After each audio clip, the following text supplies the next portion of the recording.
오늘 주신 하나님의 말씀은 요한복음 18장 15절에서 27절까지 말씀입니다.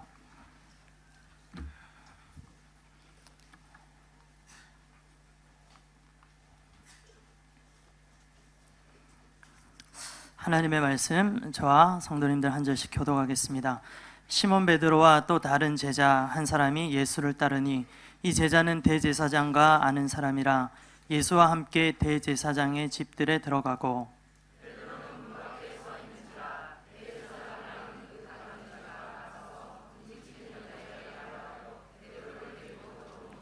문 지키는 여종이 베드로에게 말하되 너도 이 사람의 제자 중 하나가 아니냐 하니 그가 말하되 나는 아니라 하고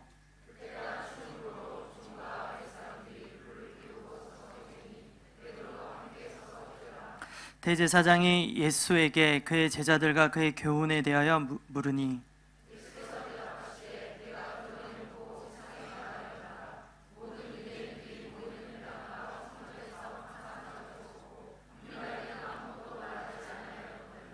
어찌하여 내게 묻느냐? 내가 무슨 말을 하였는지 들은 자들에게 물어보라. 그들이 내가 하던 말을 아느니라.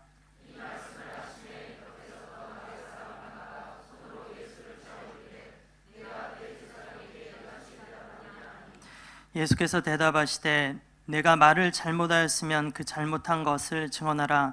바른 말을 하였으면 내가 어찌하여 나를 치느냐 하시더라.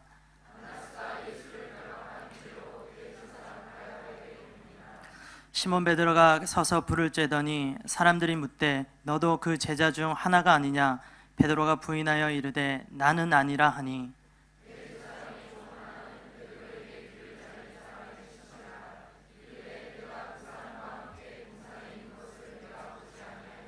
마지막 함께 하겠습니다. 이에 베드로가 또 부인하니 곧 닭이 울더라. 아멘. 이 말씀으로 나는 아니라 라는 제목으로 하나님 말씀을 전하겠습니다. 우리 블레싱부 그 캠프 영상을 봤는데요, 너무나도 마음이 기쁘고 너무나도 감사했습니다. 우리 블레싱부 캠프 또 여러 주일학교 캠프 가운데 수고해 주신 우리 선생님들 너무 감사하고요, 또 모든 영광을 하나님께 올려드립니다. 우리 블레싱부니까요 이렇게 한번 인사했으면 좋겠습니다. 하나님의 축복 받으십시오. 우리 주위 사람들하고 인사하겠습니다. 하나님의 축복 받으십시오. 한 번 더 할까요? 주위 분들하고 축복은 많이 나누면 좋은 거니까요. 한 번 더 인사하겠습니다. 우리 다른 분들하고 인사할게요. 하나님 축복 받으세요.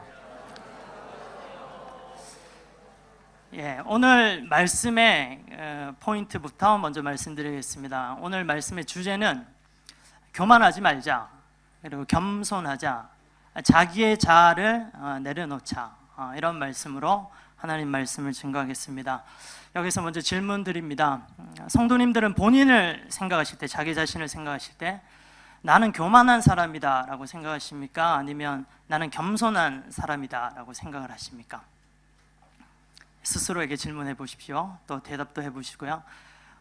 저도 이런 질문을 하는데 제 대답을 성도님들에게 알려드릴게요. 저는 참 교만한 사람인 것 같습니다. 오늘 아침에도 제가 참 교만한 사람이다라는 것을 다시금 확인할 수가 있었어요. 아내에게 오늘 이 주일 말씀의 설교를 먼저 했습니다. 설교를 했어요. 했는데 일주일 동안 기도하면서 묵상했던 이 말씀을 가지고요, 또 어젯밤에는 또 많이 또 바꿨어요. 말씀을 많이 바꾸고 고민하면서 기도하다가 이 포인트는 아니야 그러면서 또 말씀을 바꾸고 밤늦게까지 원고를 정리했던 이 말씀을 가지고 아침에 새벽 일찍 아내를 깨워가지고요, 이렇게 들어봐 이렇게 하는 거예요. 그러면서 아내에게 이 말씀을 전하고 내심 마음 가운데 칭찬받고 싶었어요. 와, 이렇게까지 훌륭한 메시지를 하다니 역시 우리 남편이다, 이런 칭찬을 받고 싶었는데, 근데 이 메시지 중에 아내가 열심히 무언가를 계속해서 적는 거예요. 한 번도 아니고 계속해서 적었습니다. 그리고 이 메시지를 다 듣고 나더니 저에게 이렇게 이야기했습니다. 은혜로운데 좋은 건 거기까지고요. 그 다음부터 뭐 이것저것 여기저기 뭐 계속해서 자기가 적었던 거를 이야기를 하는데 너무 힘들었습니다. 충고를 들으면서 아내의 충고는 다 제가 이야기를 해요. 바른 말은 잘한다, 제가 이렇게 생각하면서 너무 듣기 싫은 겁니다. 속으로 이렇게 생각했습니다. 아니, 그러면 자기가 말씀 준비해 보던가, 이렇게 생각을 했어요. 어떻습니까? 제가요, 참 교만한 거죠. 칭찬은 듣고 싶고 뭔가 쓴소리는 듣기 싫어하는 저의 모습을 오늘 다시금 한번 확인해 보았습니다. 비단 저뿐만 아닌 것 같습니다. 우리 성도님들, 이렇게 항상 우리는 언제든지 교만해지기 쉬운 존재라는 것을 우리는 명심해야 되겠습니다. 오늘 본문이요, 크게 두 가지 장면으로 나뉘어집니다. 첫 번째가 예수님을 배반하는 베드로의 장면, 그리고 또 한 가지가 본문 19절에서 24절까지인데 대제사장에게 신문받는 예수님의 모습이 나오고 있습니다. 이 두 가지 장면 중에서 오늘은 베드로가 예수님을 배반하는 이 장면을 집중을 해서 오늘 하나님 말씀을 살펴보고자 합니다. 베드로라고 하면 많은 사람들이 참 좋아합니다. 왜냐하면 베드로하고 우리는요, 너무나도 닮은 점이 많기 때문입니다. 베드로 보통 사람이에요. 베드로의 출신부터가 어부이지 않습니까? 우리하고 너무나도 비슷합니다. 다를 바가 없습니다. 그리고 성격도 덜렁덜렁거리고요, 실수도 많이 하고, 또 가끔은 막 불같이 화를 내기도 하고, 그래서 또 예수님께 굉장히 꾸중을 듣기도 합니다. 너무나도 우리랑 많이 닮아있는 친근한 사람입니다. 오늘 이 밤에도 베드로는요, 예수님을 3번이나 부인을 합니다. 그렇죠? 예수님을 부인하는 베드로의 모습을 이 복음서, 사복음서에서 다 다루고 있습니다. 그 부분들을 하나하나 좀 종합해서 살펴보면 3번을 부인을 하는데, 이 부인의 장면들이 그렇습니다. 첫 번째, 베드로가 예수님을 부인합니다. 안나스라고 하는 이 대제사장 출신이에요. 그 해의 대제사장은 아니지만 그 해의 대제사장 가야바의 장인입니다. 장인인데, 먼저 예수님은 결박되어서 이 안나스의 집으로 뜰로 끌려갑니다. 그 안나스의 대제사장의 문의 여종, 문을 지키는 여종이 예수님을 따라온 베드로에게 이렇게 질문하는 겁니다. 너도 이 예수의 제자가 아니냐라고 이렇게 질문합니다. 베드로가 대답을 하죠. 본문 17절의 내용인데요, 나는 아니다 대답을 합니다. 이 병행 구절인 마태복음 26장 70절에 있는 내용을 보면 이렇게 정확하게, 조금 더 정확하게 기록이 되어 있습니다. 베드로가 이렇게 말하는 겁니다. 나는 네가 무슨 말 하는지 알지 못하겠다. 당황하면서 이렇게 순간적으로 부인을 하는 겁니다. 두 번째, 베드로의 예수님 부인은 이렇습니다. 예수님이 이제 안나스의 집에서 이제 그 해의 대제사장이었던 가야바의 집으로, 그 대사장의 집으로 다시 끌려가게 됩니다. 장소의 이동이 있었습니다. 가야바의 집에서 또 그 집의 한 종이 베드로에게 이렇게 또 질문합니다. 너도 예수님의 제자가 아니냐? 오늘 본문 25절 부분이죠. 이때 베드로는요, 첫 번째 예수님을 부인했을 때하고는 조금 더 다르게 명확하게 자신의 의지를 담아서 이렇게 말을 합니다. 병행구절 마태복음 26장 72절에 보면 맹세하고 또 부인하여 라고 기록하고 있습니다. 예수님 나는 모른다, 맹세하는데 난 모른다. 하나님께 맹세하는 거예요. 이스라엘 백성들 아무렇게나 맹세 안 하죠. 세 번째 이제 또 부인을 합니다. 다음은 베드로가 예수님을 세 번째 부인하는데, 이제는 이 가야바의 지금 집에 와 있는데 그 중에 한 사람의 종이 몇 시간 전에 겟세마네 동산에서 베드로에게 길을 알렸던 말고라고 하는 사람을 기억을 하시죠. 그 말고의 친척이었던 것 같습니다. 이 사람이 베드로에게 이렇게 말을 합니다. 나는 네가 겟세마네 동산에서 예수와 함께 있는 것을 봤다. 오늘 본문 26절 한번 보십시오. 그 내용이죠. 이 베드로가 이 말에 이렇게 또 대답을 합니다. 세 번째 부인을 하는데요, 나는 아니다 라고 부인을 하는데, 이 부인은 두 번째 자신의 부인보다 훨씬 더 강도가 높은 부인하는 말이었습니다.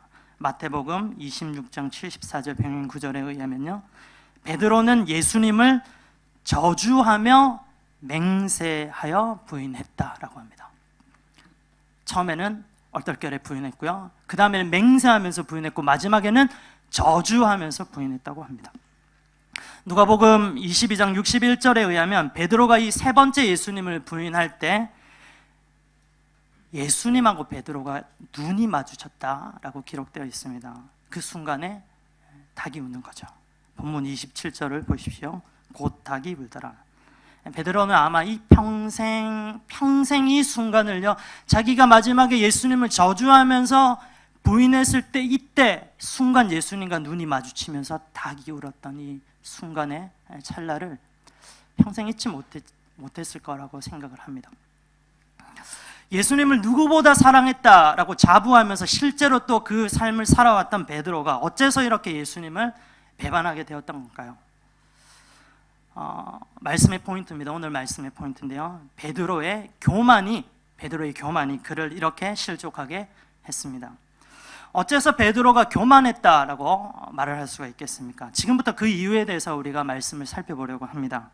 보통 사람 베드로가 그렇게도 예수님을 사랑하면서 이렇게 교만해져서 쓰러졌다라고 한다면요, 우리도 똑같은 보통 사람이지 않습니까? 우리도 또한 언제든지 교만해질 수 있고요, 언제든지 내가 섰다라고 생각할 수 있을 때 교만해져서 이처럼 예수님을 부인하는 이런 큰 실수를 하면서 실족할 수 있는 사람들이 바로 우리들입니다.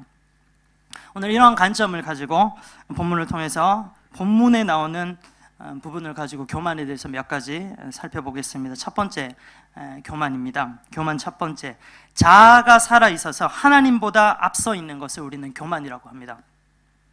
불과 몇 시간 전입니다.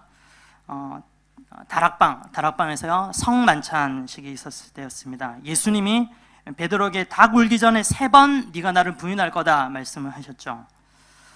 이 내용도 복음 4복음서에 다 기록이 되어 있습니다. 이 내용을 또 종합해서 살펴보면 이렇습니다. 이 만찬 중에 제자들이요, 서로 누가 크냐 이 문제를 가지고 신경전을 부리면서 옥신각신하면서 싸우고 있는 겁니다. 누가 크냐의 싸움이에요. 다른 말로 말하면요, 누가 더 높냐, 교만의 싸움이었습니다. 이때 예수님께서 말씀하시죠. 누가복음에 이 부분이 나옵니다. 오늘 밤에 너희가 다 나를 팔리라.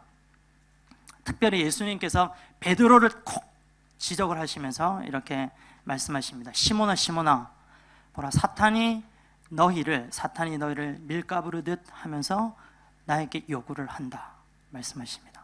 베드로가요, 완전한 확신을 가지고 이렇게 말합니다. 주님, 모든 사람들이 주님을 부인할지라도 나는 결코 절대로 주를 부인하지 않겠습니다. 예수님이요, 누가복음에 조금 더 정확하게 기록되어 있는데 오늘 밤 닭이 2번 울기 전에 네가 나를 3번 부인하리라 말씀하십니다. 베드로는 한층 더 확신에 찬 자신 있는 목소리로요, 진심이었어요. 그때 베드로의 마음은 정말로 진심이었습니다. 내가 주와 함께 죽을지언정 나는 절대 주님을 부인하지 않겠습니다. 그리고 이 베드로의 고백처럼 나머지 다른 제자들도 다 그와 같이 이런 똑같은 동일한 고백을 했습니다. 여러분, 지금 베드로의 모습에서요, 자아가 충만한 그 부분들이 느껴지십니까? 다른 사람은 몰라도 난 절대 배신하지 않는다라고 말하지만 우리는 그 결과를 잘 알고 있습니다. 베드로 결국 넘어집니다. 실족합니다. 자신감은 좋은 거지만 너무 자신을 의지해버리는 이런 상태, 그래서 확신해버리는 것, 자아가 충만한 이러한 모습, 성경에서는요 이것을 교만이라고 합니다. 교만을 정의를 해보겠습니다. 아무리 좋은 것, 아무리 좋은 의도라 하더라도 그 어떤 것도 주님보다 더 앞선다면, 주님의 말씀보다 더 앞선다면 이것은 교만한 겁니다.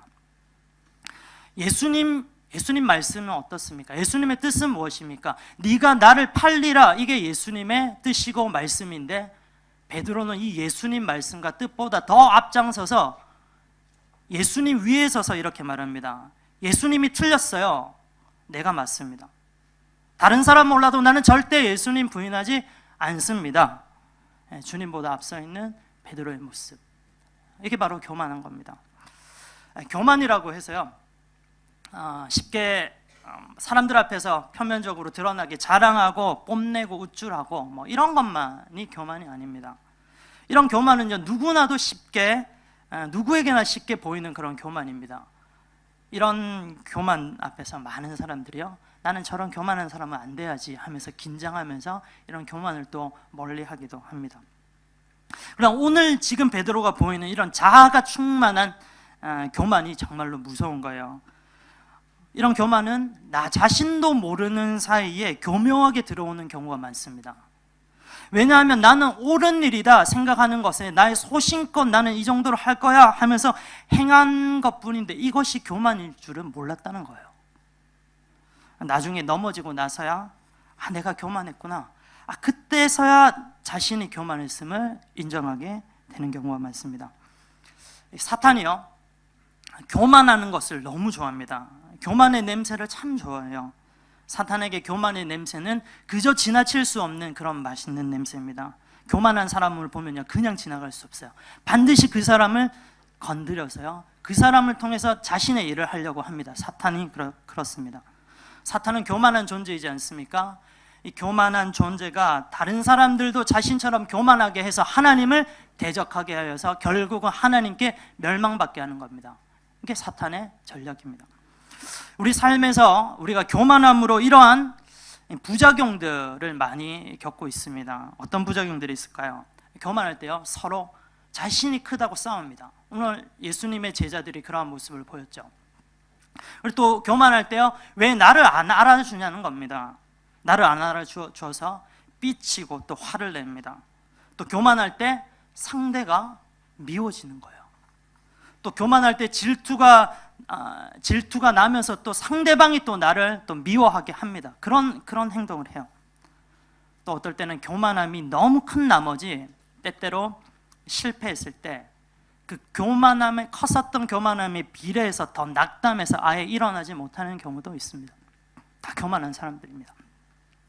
우리는 이런 식으로 교만해져서요, 서서히 멸망하면서 죽어간다는 겁니다. 악한 사탄 마귀 계계에 우리도 모르는 사이에 휩쓸려 가고 있다는 거예요. C.S. 루이스의 유명한 책이 있습니다. 스크루테이프의 편지라고 하는 책입니다. 너무 유명한 책이죠. 경험 많고 노련한 악마 베테랑 스크루테이프가 자신의 조카이자 풋내기 악마인 워무드에게 이렇게 인간을 유혹하는 방법에 대해서 31통의 편지를 썼는데요, 그것을 스크루테이프의 편지라는 책으로 C.S. 루이스가 발간했습니다. 참 재미있는 접근 방법이지 않습니까? 지피지기면 백전백승이라 했는데 악마들이 어떻게 일하는가를 우리가 바로 알면 우리 그리스도인들도 악마의 계계에 넘어지지 않고 철저히 우리를 대비할 수 있다는 겁니다. 악마 스크루테이프가 조카 워무드에게 이렇게 말합니다. 크리스찬이 언제 제일 강하냐? 내가 말해줄게. 크리스찬이 언제 제일 강하냐면 자기가 아무것도 아닌 것으로 생각할 때가 제일 강하다. 그리고 또 계속해서 스크루테이프가 말합니다. 이렇게 자기 조카에게 명령합니다. 최선을 다해서, 너는 최선을 다해서 크리스천들의 마음속에 자기가 아무것도 아닌 것이 아니다. 조금 말이 어렵죠? 자기가 아무것도 아닌 것이 아니다. 집중하셔야 돼요. 그러니까 말씀 시간에 집중하셔야 됩니다. 이 마음을 심어라 라고 명령을 했습니다. 이 말은 즉 우리 그리스도인들이 제일 강할 때는 자기 자신을 부인할 때라는 겁니다.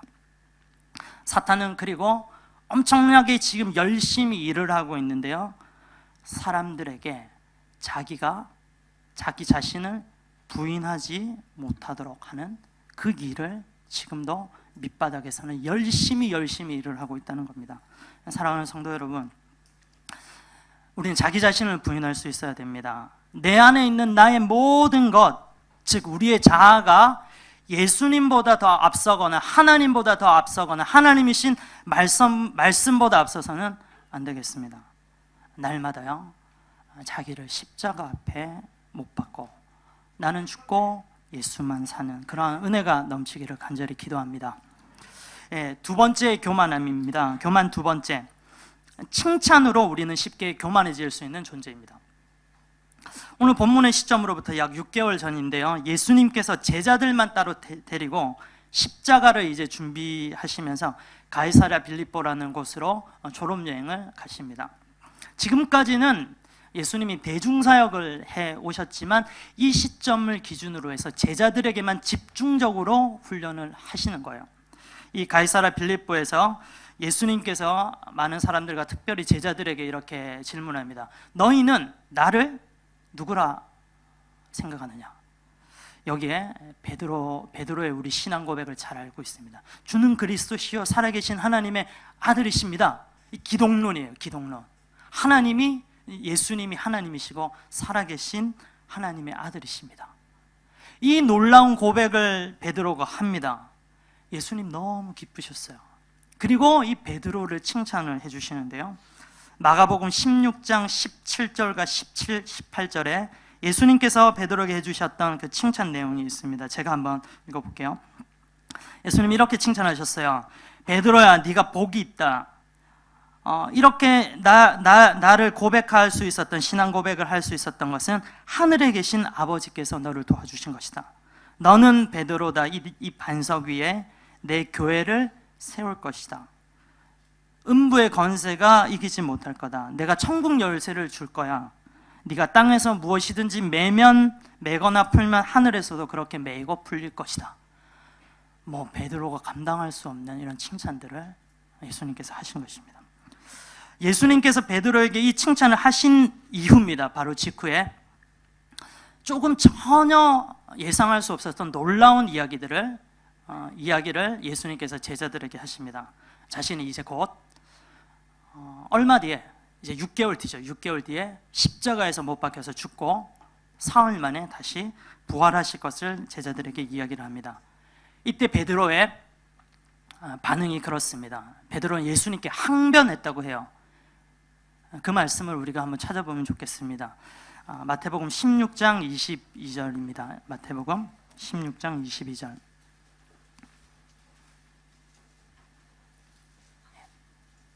마태복음 16장 22절.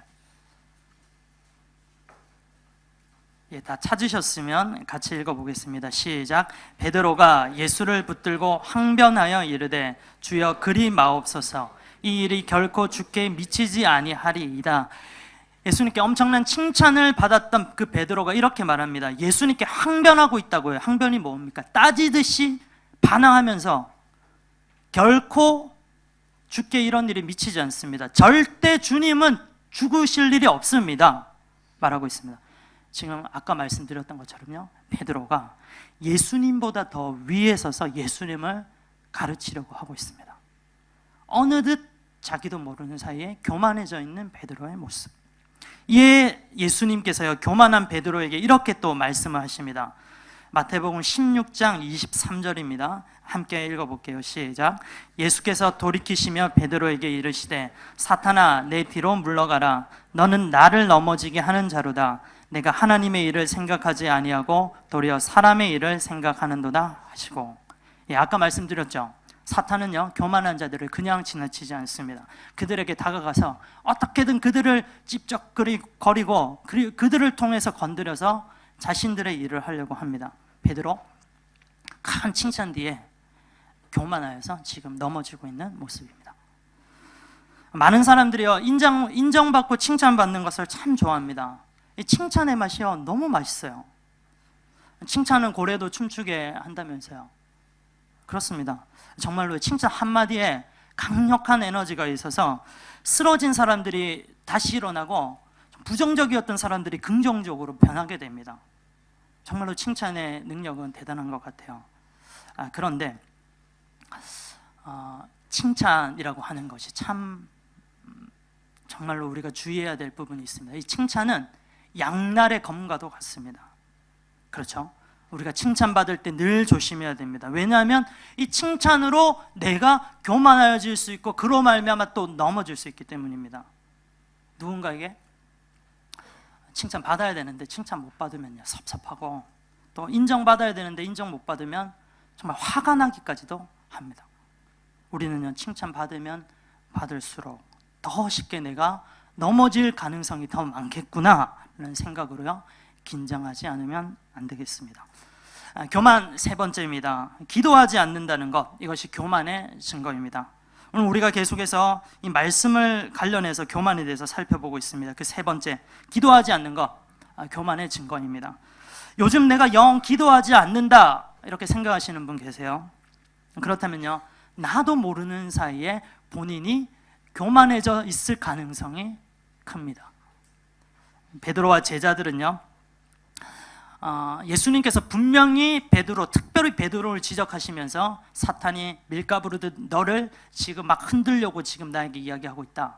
특별히 베드로에게 이렇게 이야기하시면서 모든 제자들에게 다 똑같이 너희들이 나를 배반할 거다 이렇게 말씀하셨는데, 이 상황에서도 제자들은, 베드로는 기도하지 않습니다. 그들이 교만하고 있다는 증거입니다. 성만찬에서 예수님이 이렇게까지 말씀하시고 또 만찬이 끝난 다음에 예수님은 수제자들을 3명을 데리시고 겟세마네로 가시지 않습니까? 겟세마네 가서 무엇을 요구합니까? 제자들에게 예수님이 다른 게 아니라요, 제발 좀 깨어서 기도하라라는 거예요. 예수님이 이렇게까지 명령하시면서 기도해야 돼, 너 지금 기도해야 될 때야 이렇게 이야기하시는데도 이 사람들은 기도하지 않습니다. 물론 시간이 너무나 늦었고요, 피곤할 수도 있고 여러 가지 평소와는 다른 그런 분위기들이 있을 수 있습니다. 그렇지만 그것 때문에 그들이 기도하지 못한 거 아닙니다. 바로요, 그들의 마음의 문제, 영적인 상황의 문제였습니다. 교만한 문제였습니다. 그들이 이러한 상황에서 자기들이 예수님을 배반할 거라는 것을 예수님께 들었다고 한다면, 예수님의 말씀이 나보다 더 앞서 있다는 것을 인정을 했다면 그들은 기도해야 되는 게 맞지 않았을까요? 나는 연약한 사람입니다. 나는 지금 예수님을 배반하지 않을 자신은 있지만 예수님께서 그렇게 말씀하신다고 한다면 나는 충분히 배반할 수 있는 그런 연약한 존재입니다. 예수님 좀 도와주세요. 이렇게 기도했어야 되는데 그들은 기도하지 않았다는 겁니다. 우리들도 그렇습니다. 기도 없이 교만해져서요, 넘어지기 쉽습니다. 신앙생활 오래 하시고 여러 신앙적인 경험들을 쌓으시면요, 어느 정도 그 분야의 전문성이 생겨서요, 확신이라고 하는 게 올 때가 있습니다. 이 일은 분명히 안 돼. 내가 신앙생활 경험해 보니까 그렇더라. 이 일은 반드시 될 거야. 절대 안 넘어져. 이런 확신들이 올 때가 있습니다. 케이스 바이 케이스죠. 그런데 조심해야 됩니다. 이런 확신이요, 이런 확신을 가장한 교만이 올 수가 있다는 겁니다. 무서운 것은 나는 교만함으로 이것들을 인식하지 못합니다. 믿음으로 변장된 교만이 너무나도 확실해서요, 우리는 기도하지 않습니다. 이게 바로 문제예요. 아무리 믿음의 확신이 오더라도 우리는 기도해야 됩니다. 기도하는 대신 확신한다면 그것은 우리를 넘어지게 하는 것이 될 수가 있습니다. 사랑하는 성도 여러분, 우리들의 모습을 한번 이 시간 바라보시기 바랍니다. 기도보다 내 생각과 내 경험과 내 확신이, 내 의지가 더 앞장서 있지 않습니까? 예수님 말씀보다 내 생각이 더 앞장서 있지 않습니까? 칭찬받는 걸로 우리의 마음이 좀 우쭐해져 있지는 않습니까? 하나님은 교만한 자를 대적하시고 겸손한 자에게 은혜를 베푸시는 분이십니다. 혹시 우리가 지금 하나님 보시기에 교만한 상태에 있다고 한다면요, 우리는 속히 겸손함으로 이 교만을 벗고요, 겸손함으로 새롭게 옷을 갈아입어야 되겠습니다. 이것이 바로 우리가 살 길이에요. 교만을 벗고 겸손으로 나아가는 저와 여러분들 되기를 간절히 기도합니다. 지금부터는 이제는 겸손함에 대해서 몇 가지 살펴보고 싶습니다. 겸손 첫 번째입니다. 주님으로 초점을 맞추는 것이 겸손함입니다. 어떻게 하면 우리가 겸손할 수 있을까요? 말이나 행동을 조심하는 것, 물론 이것으로 우리 겸손할 수도 있습니다. 그렇지만 진짜 겸손은 예수님 앞에 온전히 자신이 이끌림 받는 것, 그게 바로 겸손한 사람입니다. 방금 말씀드렸죠. 교만한 사람은 기도하지 않는다고요. 반대로 주님께 나의 삶을 내어드리는 이 겸손한 사람은 기도하게 되어 있습니다. 기도의 의미를 한번 잘 우리가 생각을 해볼까요? 기도라고 하는 것은 내 힘을 내려놓고 하나님께 모든 주권을 맡기는 행위가 바로 기도입니다. 그렇죠? 겸손한 사람은 그렇기 때문에 기도할 수밖에 없습니다. 누군가 기도를 하고 있다면 모르겠어요. 그 기도하는 그 순간은 확실합니다. 그 순간은 그 사람이 겸손한 상태라고 봐도 괜찮을 것 같아요. 기도하는 그 순간만은. 예를 들어서 질병의 문제를 놓고 기도합니다. 아니면 꽉 막혀있는 내 삶을 놓고 기도합니다. 현실적인 여러 가지 문제들을 가지고 기도하고 있습니다. 기도하는 사람들이 이런 마음으로 기도하는 거잖아요. 실상은 자신의 능력을 부인하는 겁니다. 주님, 내 힘으로는 이 문제들 다 해결할 수 없어요. 나는 절대 해결 못합니다. 나는 아무것도 아닙니다.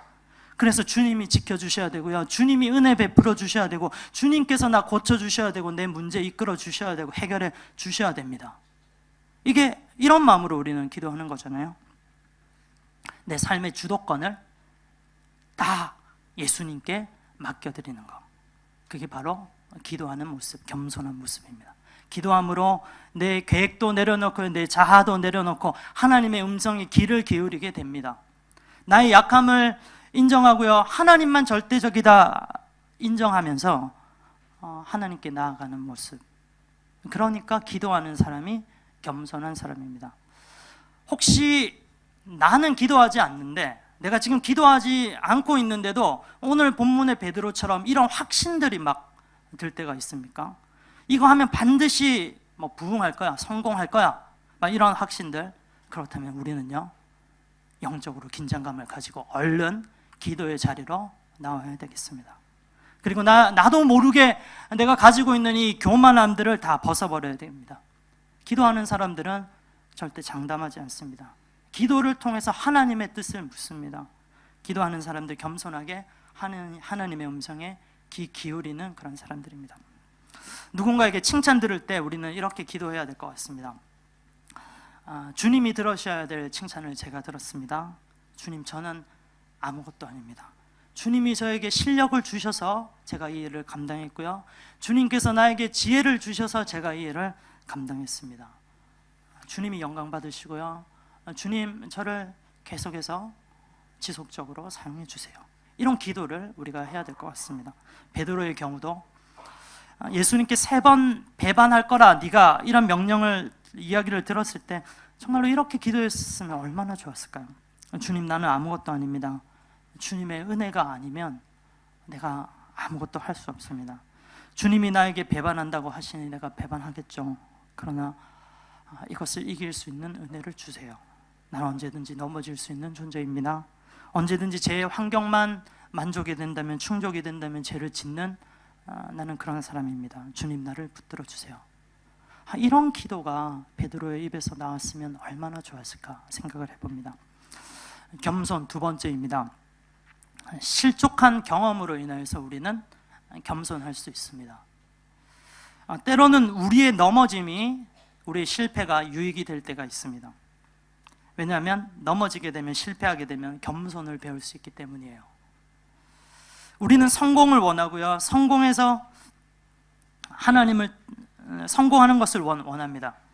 성공해서 하나님을 떠나거나 실제로 성공해서 하나님과의 관계가 소원해지는 사람이 굉장히 많다는 것을 우리는 알아야 됩니다. 그런데요, 실패하거나 미끄러진 사람들, 하나님과 더욱더 가까워지는 사람들이 많습니다. 실패했기 때문에 오히려 하나님의 이름을 더 부르고요, 하나님께 더 기도하게 되고 하나님의 말씀만 붙잡는 그런 사람들입니다. 실패 가운데서도 모든 주권을 하나님께 내어 맡깁니다. 나 이 실패 가운데서도 하나님이 나에게 뜻하시는 바가 있을 거야, 그러면서 하나님의 통치를 전적으로 인정합니다. 이런 사람이 복 있는 사람이라는 거예요. 실족한 것이 오히려 이들에게는 복입니다. 실패하고 넘어지는 건 너무 무섭고 힘들고 아픈 일이지만 이것들로 인해서 우리가 겸손해지게 된다면, 그래서 하나님만 더 붙잡게 된다면 정말로 이 아픔, 실족하는 것은요, 가치가 있는 거예요. 우리나라의 가장 존경받는 목사님을 이야기하라고 하면 그중에 꼭 한경직 목사님의 이야기가 나옵니다. 한경직 목사님 다 아시죠? 이분이 큰 실수를 했다라고 하는 점에서요, 오늘 본문의 베드로와 너무나도 닮아 있습니다. 어떤 큰 실수를 한경직 목사님이 했나요?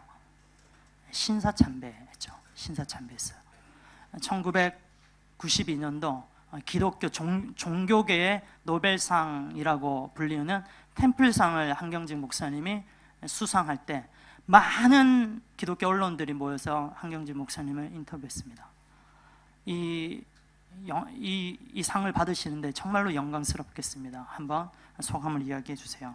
근데 한경직 목사님이 했던 유명한 인터뷰 내용들이 있습니다. 먼저, 나는 죄인입니다. 나는 죄인입니다. 나는 신사참배한 목사님입니다. 깜짝 놀랐어요.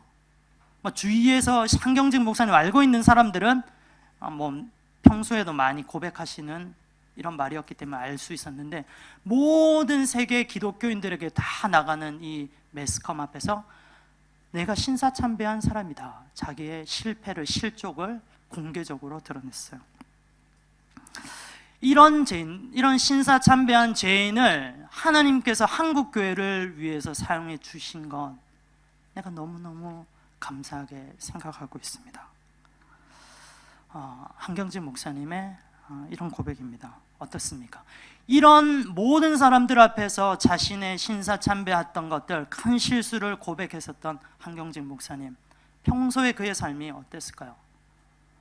정말로 너무나도 훌륭한 목사님이기 때문에 많은 사람들이 한경직 목사님께 몰려와서 목사님 존경합니다, 목사님 말씀 너무 은혜로워요, 목사님 진짜 실제로 삶과 기독교의 말씀을 살아가고 계시군요, 많은 우리에게 도전이 됩니다, 너무나도 귀하십니다, 이런 이야기 들을 때마다 이 목사님 이야기하는 겁니다.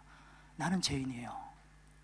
나는 신사참배한 사람입니다. 나는 그저 하나님께서 사용해 주시니까 나는 이렇게 이곳에서 쓰임받을 수 있습니다. 겸손한 한경직 목사님의 모습입니다. 오늘 본문에서 교만했었던 이 베드로가, 그래서 실족했었던 베드로도요, 결국은 그의 마지막 삶을 보면 겸손함으로 하나님께 귀하게 쓰임받는 모습을 보여주고 있습니다. 오늘 본문에서 베드로가 3번 예수님을 부인했죠. 이것은 명백하게 베드로의 실수고 실족한 것이 맞습니다. 실패했어요. 전설에 의하면 그렇습니다. 베드로가 새벽 딱 울 때마다 아까 누가복음에 예수님의 눈빛과 자기가 3번 예수님을 저주하면서 부인했을 때 그 예수님의 눈빛이 생각이 나면서 닭 울음소리가 들을 때마다, 그때 닭이 울렸잖아요. 울을 때마다 예수님을 3번 부인했던 자기의 모습들이 떠오르는 겁니다.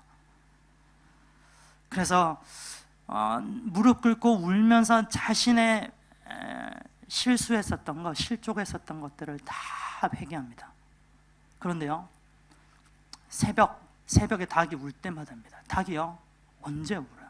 매일매일 울지 않습니까? 이 베드로는요, 매일매일 예수님 앞에 자신이 교만했었던 존재임을 인정하고 교만했던 죄를 회개하고 주님 앞에 겸손함으로 새롭게 옷 입었던 것입니다. 많은 사람들이, 몇몇 사람들은 이 베드로의 이 전설은 전혀 근거가 없는 이야기다라고도 이야기합니다. 그러니까 전설이겠죠. 그런데 정말로 의미가 있는 것 같아요. 정말 우리들에게 생각할 수 있는 여러 가지 여운을 주는 그런 이야기인 것 같습니다. 베드로의 마지막 삶을 한번 보면요, 약 30년, 이 시점에서부터 30년의 시간이 흘렀습니다. AD 64년경 네로 황제, 기독교 로마에서 대화재가 일어나고 본격적으로 기독교인들을 잡아서 죽이는 박해했던 그때입니다. 그때 베드로의 고백을 우리가 함께 읽어보면 좋겠습니다. 교만했던 베드로의 모습이 겸손함으로 완전히 바뀌어져 있습니다. 베드로 전서 5장 5절과 6절입니다. 베드로 전서 5장 5절과 6절.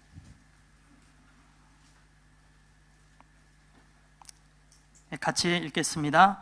젊은 자들아, 이와 같이 장로들에게 순종하고 다 서로 겸손으로 허리를 동이라. 하나님은 교만한 자를 대적하시되 겸손한 자들에게는 은혜를 주시느니라. 그러므로 하나님의 능하신 손 아래에서 겸손하라. 때가 되면 너희를 높이시리라. 교만하지 말라. 교만한 자를 하나님이 대적하신다 말씀하십니다. 겸손하자. 겸손한 자에게 하나님이 은혜를 주신다. 겸손한 자를 높여주신다. 이 베드로의 메시지예요.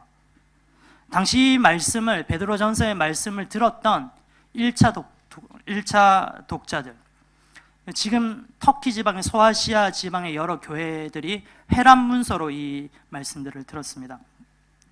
그러면서 이 1차 독자들, 교만에서 실족했었던 베드로의 입에서 나왔던 이 메시지였기 때문에요, 이들은 더 큰 감동이 있었을 거예요. 이 베드로 전서를 보내면서 나중에 또 베드로가 이 교회들을 방문하면서 어떤 간증을 했을 거라고 생각을 합니까? 자기가 실수했었던 일, 실족했었던 그 일들을 당연히 간증을 했겠죠. 많은 사람들 앞에서 내가 얼마나 교만했던 사람인지 모릅니다. 나는 예수님이 그렇게 말씀하시는데도 나는 내 의지가 더 앞장서서 예수님을 가르쳤습니다. 나는 정말로 교만했던 사람이에요. 그러면서 나는 예수님을 3번이나 부인했어요. 부인하고 맹세하고 저주하면서 예수님을 배반했던 사람이 바로 나 같은 사람입니다. 이런 간증하지 않았을까요? 그런데 하나님이, 예수님이 이런 나를 사랑해 주셔서 이런 나도 지금 다시금 회복되어서 여러분 앞에서 이렇게 간증을 하고 있습니다. 이런 간증하지 않았을까요? 더 이상 베드로는요, 예수님의 뜻보다 자신의 뜻이 앞장서 있지 않습니다. 더 이상 자기의 뜻은 아무것도 아니라고 말합니다. 말씀을 또 하나 더 찾아볼게요. 누가복음 9장 23절입니다. 누가복음 9장 23절.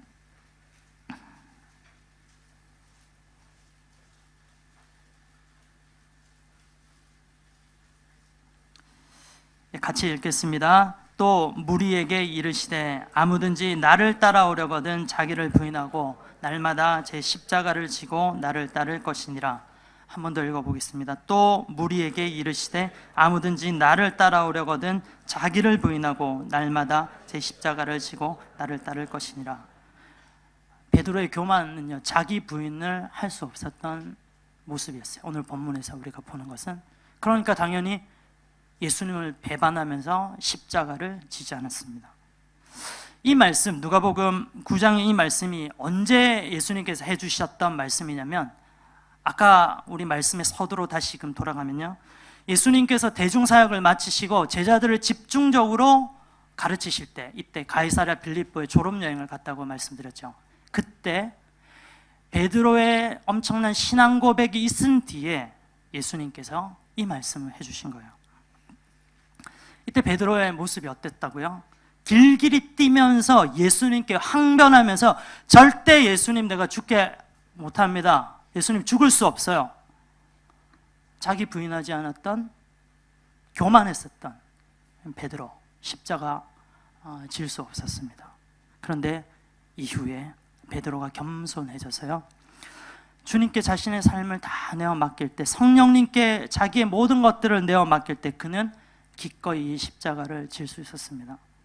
베드로가 십자가를 질 수 있었던 것은, 그 이유는 십자가의 진정한 의미를 알고 있었기 때문입니다. 겸손 마지막 3번째인데요, 십자가의 의미를 알고 십자가를 붙잡을 때 우리는 진짜 겸손할 수 있습니다. 십자가의 의미를 알고 십자가의 의미를 붙잡을 때 우리는 겸손할 수 있어요. 십자가의 의미가 무엇입니까? 여러분들이 이 십자가를 보세요. 이 십자가를 보면 여러분들 어떤 모습들이 떠오르십니까? 겸손의 왕이신 예수님이 바로 떠오르시죠. 십자가 아래에서는요, 그 누구도 겸손해질 수밖에 없습니다. 아무리 기고만장하며 잘 나가는 그런 사람이라 하더라도 이 십자가 앞에서는요, 겸손해질 수밖에 없고 겸손해져야 됩니다. 왜냐면요, 모든 사람들이 다 죄인이지 않습니까? 이 죄 때문에 내가 죽어야 되는데 왕이신 하나님이신 예수님께서 이 땅에 오셔서, 이것만으로도 겸손하신데 이 예수님이 내가 죽어야 되는 그 죄값을 자기가 다 짊어지시고 나 대신에 죽어주신 거예요. 이 십자가 앞에서 내가 죽어야 되는데 나는 죽지 않고 살게 된 거예요. 한번 생각해 보세요. 내가 오늘 당장 죽음을 기다리고 있었던 내가 그런 사람인데 살 수 있다는 그런 확신이 생긴다면, 100% 내가 살 수 있다라는 그런 확신을 듣는다면 여러분들 기쁘시지 않겠습니까? 방금까지 얼마나 우리의 삶이 낮아져 있었습니까? 내 마음이 가난해져 있었죠. 내가 죽어야 되는 나이인데 살 수 있게 되었다. 내 존재는 예수님 아니면 지금 죽어서 없어질 존재, 지옥불에 들어가 있어야 될 존재인데 예수님 때문에, 이 십자가의 은혜 때문에 내가 살아있는 거예요. 내가 살 수 있게 된 겁니다. 그게 바로 십자가의 의미입니다. 베드로가 이런 생각들을 많이 했을 거예요. 나 같은 죄인도 용서받을 수 있을까? 디베라 바닷가에 가기 전까지 얼마나 많은 이런 질문들을 했을까요? 내가 예수님을 3번이나 부인했었던 사람인데, 저주하며 부인했었던 사람인데, 내 같은 사람도 진짜 용서받을 수 있을까? 이런 베드로에게 예수님이 찾아오셨습니다. 찾아오시고 베드로에게 격려해 주시면서 이렇게 말씀해 주십니다. 베드로야, 네 같은 사람, 나 같은 사람도 용서받을 수 있을까라고 하는 너 같은 사람들 때문에 내가 십자가를 지었다. 네가 죽어야 되는, 용서받지 못하고 죽어야 되는 그 죄 때문에 내가 십자가를 지었다. 왜냐냐고? 나는 너를 사랑하기 때문이다 말씀하시는 겁니다. 이게 바로 십자가의 진정한 의미입니다. 내가 죽지 않고 살 수 있게 만드는 그곳이 십자가입니다. 십자가 앞에 서면요, 그러니까 모든 사람들이 다 겸손해질 수밖에 없는 것입니다. 예수님의 사랑으로 겸손해질 수밖에 없는 그곳이 십자가입니다. 마지막으로 우리 말씀 하나 찾아보고 말씀 마무리하겠습니다. 야고보서 4장 6절 말씀입니다.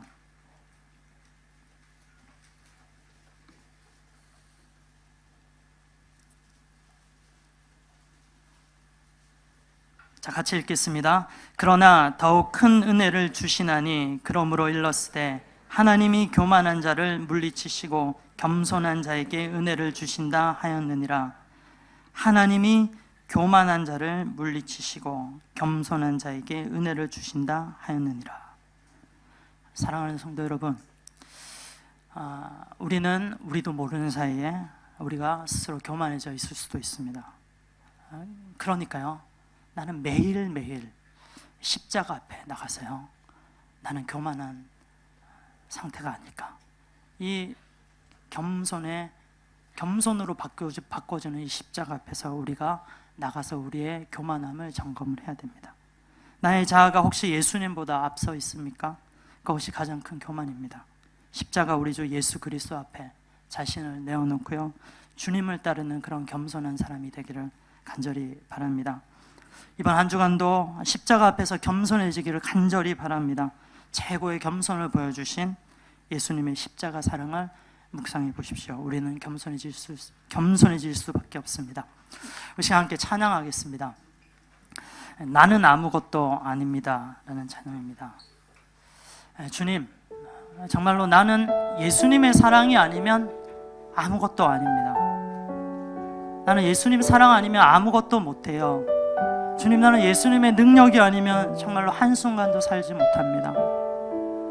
나의 자아를 다 내려놓고요, 예수님께 순종하면서 의지하면서 살아가는 내가 되게 해주세요. 오직 십자가 예수님만 바라보면서 그 십자가의 참 의미인 겸손을 우리가 가지고 우리의 허리를 동이면서 살아가게 해주세요.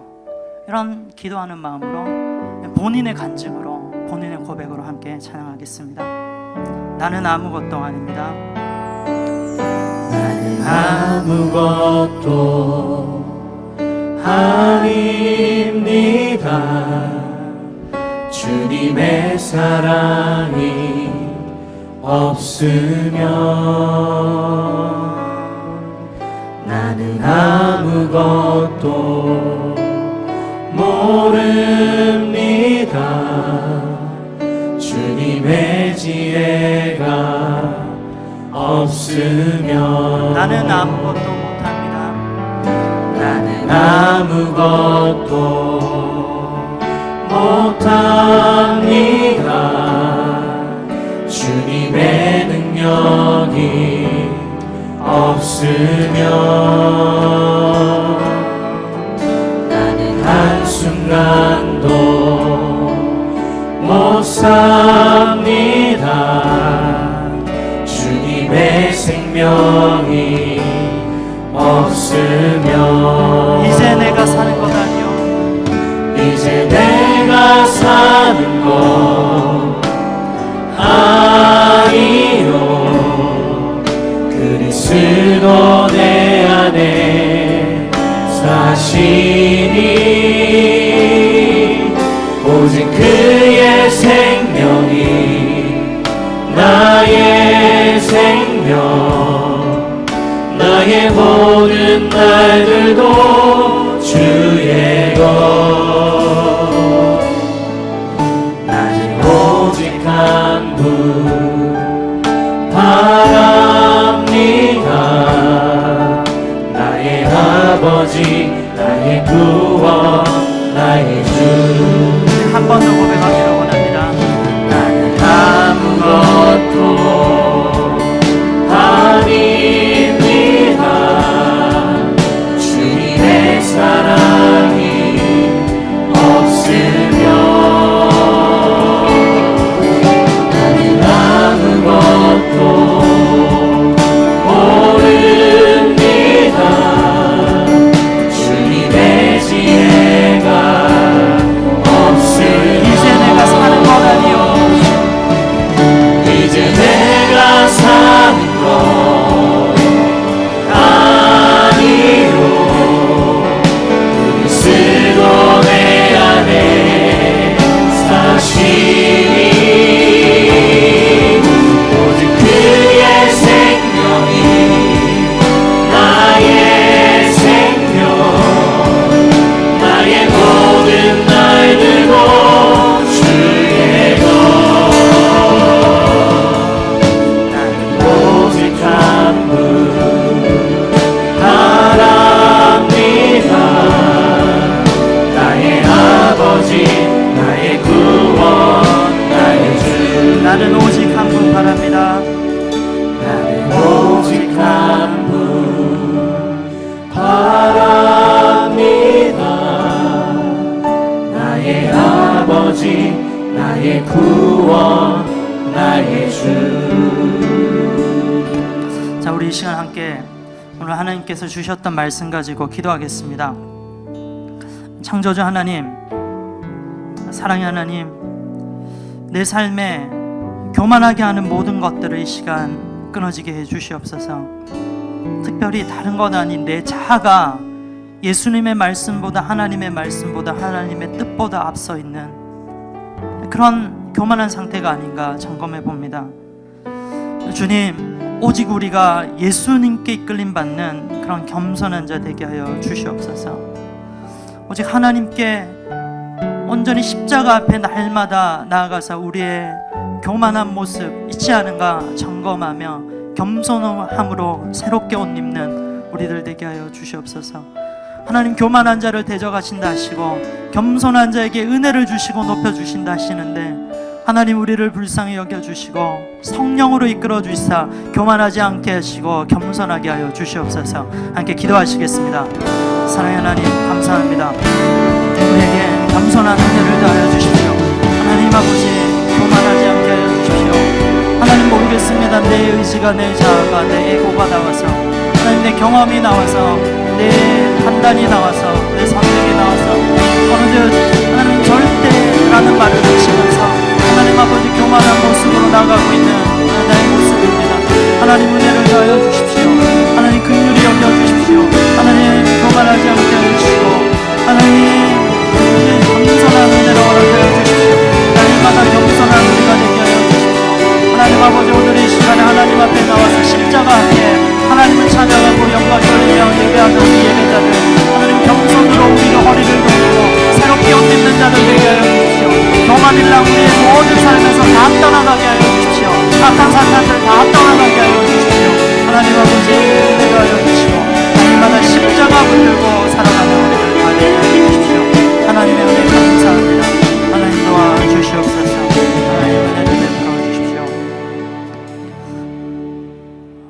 사랑의 하나님 아버지, 오늘 말씀을 통해서 우리에게 교만과 겸손에 대해서 가르쳐 주셔서 감사합니다. 하나님 교만한 자를 대적하시고 겸손한 자에게 은혜를 베풀어 주신다 하시는데, 우리가 늘 교만하지 않도록 겸손함으로 주님의 은혜 거하게 하여 주시옵소서.